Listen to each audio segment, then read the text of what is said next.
औज़ुबिल्लाहि मिनश्शैतानिर्रजीम बिस्मिल्लाहिर्रहमानिर्रहीम। अस्सलातु वस्सलामु अलैका या रसूलल्लाह वसल्लम अलैका या हबीबल्लाह। अस्सलाम वालेकुम, कैसे हैं आप सब? अल्लाह ताला आपको हमें हम सबको अपने हिफ्ज़-ओ-मान में रखें, आमीन। आज मैं बना रही हूँ कूंडों की टिक्कियाँ जो रजब के महीने में बनाई जाती हैं। टिक्कियाँ बनाने के लिए मैंने मैदा लिया है 1 किलो और सूजी ली है 1 पाव। सफ़ेद तिल मैंने 100 ग्राम लिए हैं। तिलों को साफ़ करके अच्छी तरह धोकर इसको मैं ड्राई रोस्ट कर रही हूँ। ये हल्के से कलर इसका चेंज हो जाएगा। ये भुन गए हैं, बस फ्लेम मैंने ऑफ कर दिया है। ये 100 ग्राम तिल हैं सफ़ेद वाले।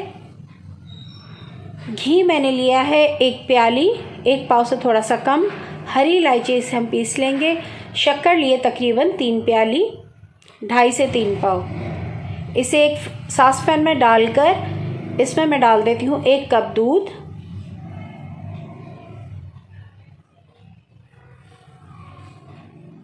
मीडियम फ्लेम पे इसका हम शीरा पका लेते हैं।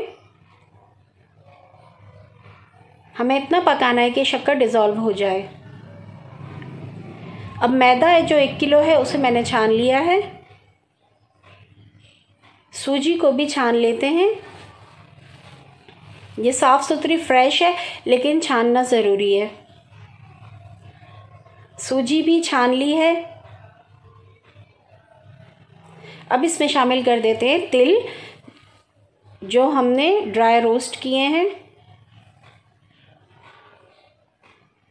हरी इलायची पिसी हुई डाल दी। अब इसमें डाल देते हैं घी। ये तकरीबन 1 प्याली, 1 पाव से थोड़ा सा कम। इसे हम अच्छी तरह से मिक्स कर लेंगे।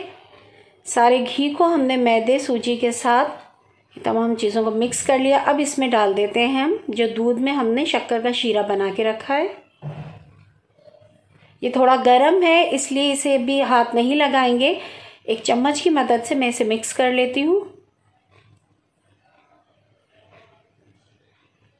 इसे मिक्स करने के बाद इसे हम आटा गूंद लेंगे, लेकिन जो आटा हम रोटियों के लिए गूंदते हैं उस तरह से हमें नहीं गूंदना, इसे बस मिक्स करना है अच्छी तरह से। मिक्स करने के बाद जब हमने आटे को गूंद लिया तो इसके थोड़े बड़े साइज़ के पेड़े बना के इसको बेल लेते हैं। इसमें आप ऑयल लगा लें बेलते वक्त। अब इसे गिलास ले लें या कटर जो भी हो या प्याली, उससे ऐसे काट लेंगे। जितने साइज़ की टिक्कियाँ आपको पसंद हैं, आपको अच्छी लगती हैं, वैसे टिक्कियाँ काट लें। इस तरह तमाम आटे की हम टिक्कियाँ बेल के इस तरह से काट के रख लेते हैं। अब फ्राई करने के लिए एक कढ़ाई में घी को गरम करने के लिए मैंने रख दिया है। देखें घी गरम हो रहा है, इसे मैंने चेक किया। अभी घी अच्छी तरह गरम हो गया है। बस बिस्मिल्लाह के साथ हम टिक्कियाँ फ्राई करना शुरू करते हैं।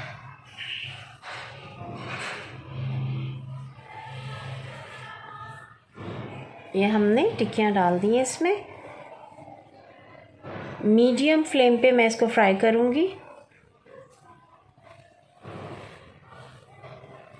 देखें आपको जितनी डार्क करनी है आप उतनी डार्क कर लें। जो कलर आपको अच्छा लगता है उतना आप कर लें। और ये मीडियम फ्लेम पे मैं फ्राई कर रही हूँ। ये अंदर तक बहुत अच्छी तरह से पक गई हैं और बहुत क्रिस्पी और खस्ता बनेंगी।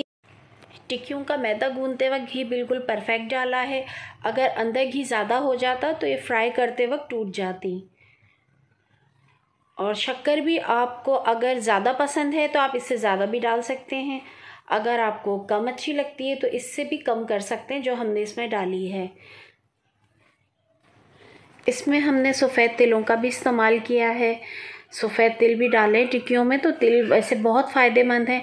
मिजाज में थोड़े गर्म होते हैं लेकिन ये दमा और खांसी में बहुत मुफीद हैं।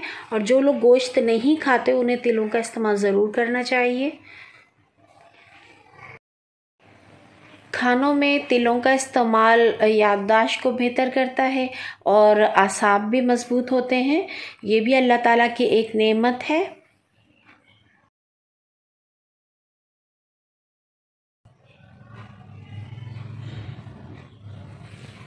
ये माशाल्लाह से बहुत खूबसूरत कलर आ रहा है इसमें। मैं थोड़ा सा और डार्क करूँगी। और ये बहुत अच्छी खुशबू भी आ रही है। इसके मैं साइड चेंज करती जा रही हूँ। थोड़ा सा इसका कलर और डार्क हो जाए फिर मैं निकाल लेती हूँ टिक्कियों को। माशाल्लाह अल्हम्दुलिल्लाह बहुत प्यारी फ्राई हुई है।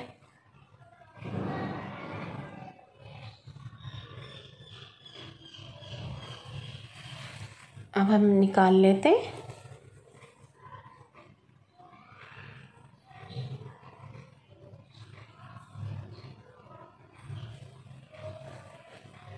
सारी टिक्कियाँ फ्राई हो गई, कलर बिल्कुल परफेक्ट है मेरे हिसाब से।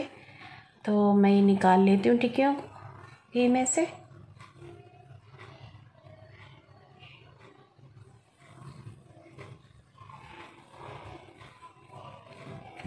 अल्हम्दुलिल्लाह माशाल्लाह बहुत अच्छा कलर आया, बहुत अच्छी टिक्कियाँ फ्राई हो रही हैं।